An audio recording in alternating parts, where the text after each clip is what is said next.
Bonjour à tous et bienvenue dans cette nouvelle vidéo. Aujourd'hui on va parler minimalisme. On entend beaucoup parler du minimalisme. Selon moi, être minimaliste ce n'est pas ne rien posséder, ne rien avoir une maison vide ou un appartement vide. Non, c'est vraiment ne garder que les choses qui ont du sens, qui sont vraiment utiles, qui vous servent, qui vous remplissent de joie et se débarrasser du superflu. Je sais que ça peut être parfois compliqué en fait de commencer à faire le tri chez soi, surtout quand on a énormément de choses.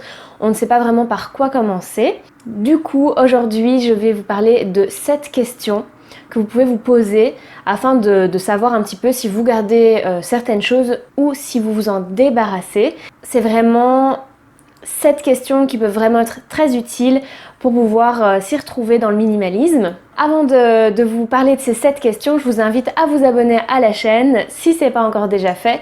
Et vous pouvez aussi me rejoindre sur Instagram, je vous mets mon pseudo juste ici. La première question qu'on pourrait se poser quand on est face à plein de choses devant soi, c'est est-ce que j'ai utilisé cette chose ces 6 derniers mois?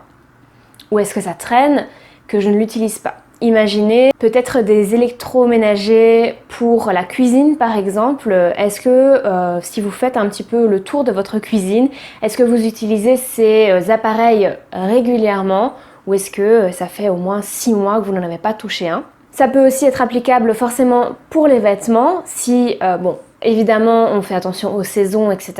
Mais si, voilà, pendant tout l'été, vous n'avez pas mis ce vêtement, peut-être vous pouvez vous en débarrasser. Donc, est-ce que j'ai utilisé ou mis cet objet ces 6 derniers mois? Si la réponse est non, eh bien il est temps de s'en débarrasser. Quand vous êtes face à un objet, la deuxième question que vous pouvez vous poser aussi c'est est-ce que je garde cet objet parce que ça a une valeur sentimentale mais je ne l'utilise pas?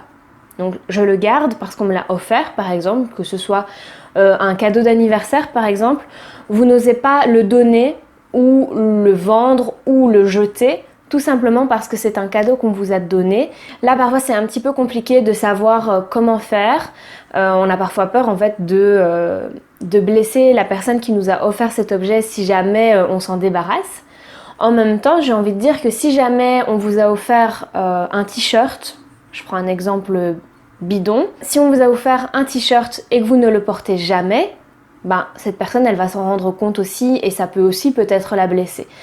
Or si maintenant vous vous dites voilà je ne l'ai jamais mis, peut-être ça ne me plaît pas spécialement mais je le garde parce que ça a un peu une valeur sentimentale, voilà peut-être vous pouvez quand même le vendre ou le donner à quelqu'un qui en fera vraiment une bonne utilisation. La troisième question qu'on peut se poser quand on est face à un objet qu'on ne sait pas trop si on a besoin de s'en débarrasser, de le donner, de le jeter, c'est est-ce que j'ai cet objet en double? Est-ce que je n'ai pas un autre objet qui a la même utilité?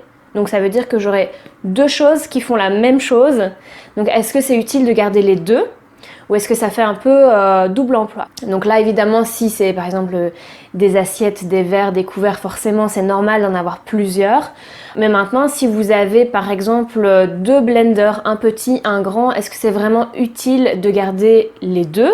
Pareil peut-être pour des ustensiles de nettoyage, vous avez plein de produits différents ou alors dans le make-up par exemple, si vous avez, je ne sais pas moi, 5, 10 mascaras différents, est-ce que c'est vraiment utile de garder les 10? Est-ce que vous utilisez les 10? Est-ce que voilà, ça vaudrait pas mieux de donner en fait ceux que vous n'utilisez pas, puisque s'ils sont tous ouverts, à un moment donné ça arrive à une date de péremption, donc est-ce que c'est utile de garder tout ça pour vous? Donc est-ce que cet objet, cette chose a un double emploi? Est-ce que je ne peux pas utiliser un autre objet pour la même utilité? Si c'est le cas, on fait le choix entre les deux. La quatrième question qui revient assez facilement dans les vidéos de minimalisme, surtout quand il s'agit de sa garde-robe, c'est est-ce que ce vêtement me va encore? Est-ce que ça me fit toujours? Est-ce qu'il est trop petit, trop grand? Parfois je sais que quand on est un peu en train de faire attention à son corps, si on a pris quelques kilos, on garde quand même les vêtements en se disant voilà je vais perdre ces 2 kilos et je vais pouvoir re-rentrer dans ce pantalon. Alors évidemment, je vous demande pas d'aller à l'extrême, de retirer, de vendre ou de donner tous vos vêtements et puis après de plus rien avoir et de devoir racheter. C'est vrai que c'est pas utile non plus, mais vraiment est-ce que ce vêtement il vous va? Est-ce que vous l'aimez vraiment bien? Est-ce que vous le mettez souvent? Est-ce qu'il met votre corps en valeur? Si la réponse est oui, vous le gardez. Si pas, vous le donnez, vous le vendez. Si maintenant il est abîmé et qu'en fait, ben voilà, vous ne le mettez plus parce que ça ne vous va plus, ben vous pouvez aussi le jeter. 5e question à se poser, c'est est-ce que cet objet que j'ai qui est cassé, est-ce que je compte le réparer? Donc ça peut être une bonne chose aussi dans le zéro déchet / minimalisme, c'est au lieu de jeter les choses, c'est peut-être de les réparer.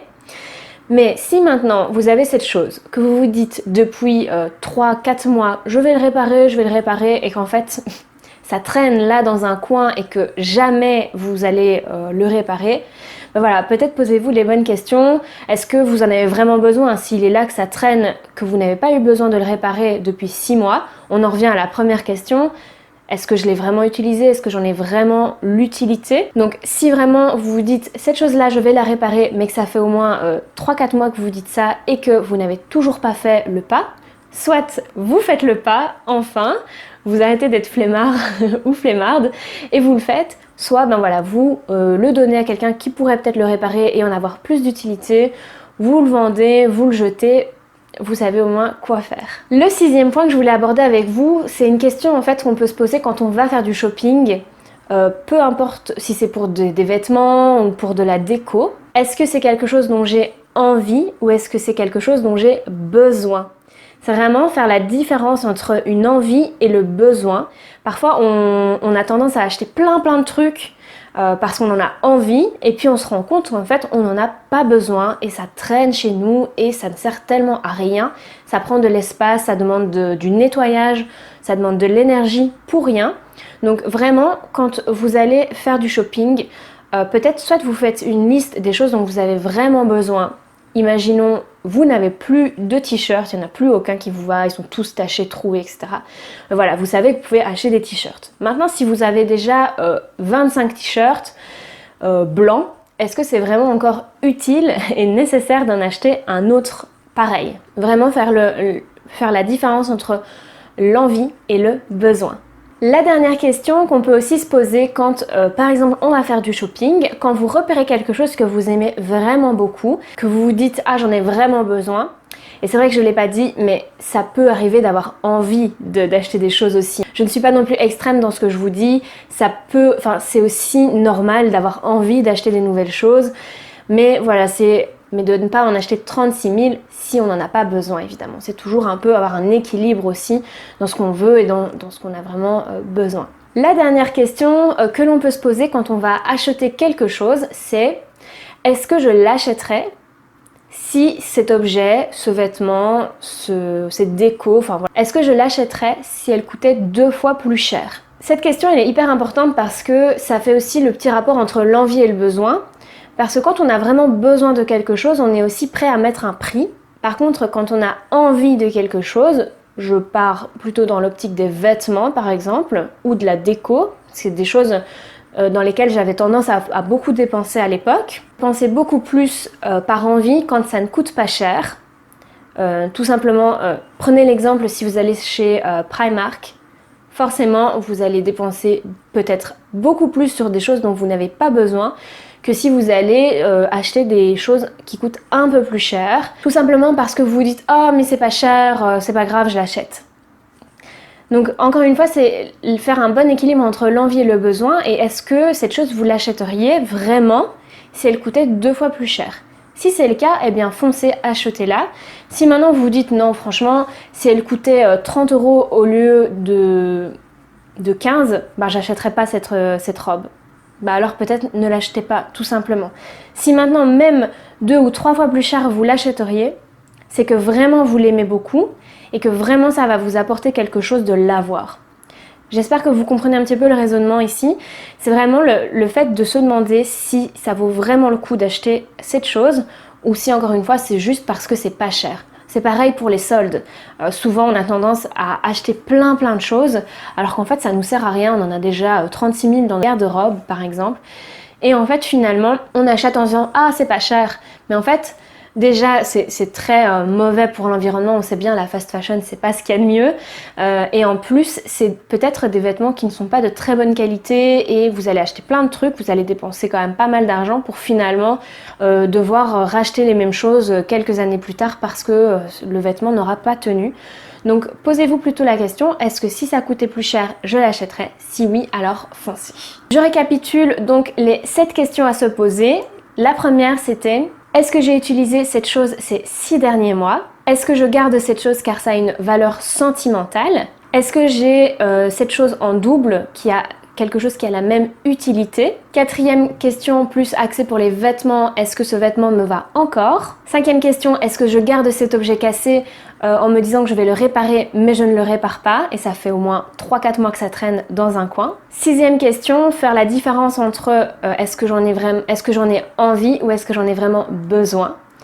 Et enfin, la dernière question, si cette chose coûtait 2 fois, 3 fois plus cher, est-ce que je l'achèterais quand même? Voilà, j'espère que ces petites questions vous aideront en fait à faire peut-être le tri chez vous, à pouvoir un petit peu faire le vide chez vous, vous débarrasser des choses qui ne vous sont pas utiles. N'hésitez pas à me dire si vous êtes un peu dans cette démarche de minimalisme ou en tout cas donc de tri chez vous pour vraiment créer de l'espace chez vous. Est-ce que vraiment vous avez aussi vous envie de garder un espace clean sans plein de bordel à ranger, à nettoyer sans cesse? Si vous êtes un peu dans cette démarche-là, faites-le moi savoir. N'hésitez pas à me dire tout ça dans les commentaires.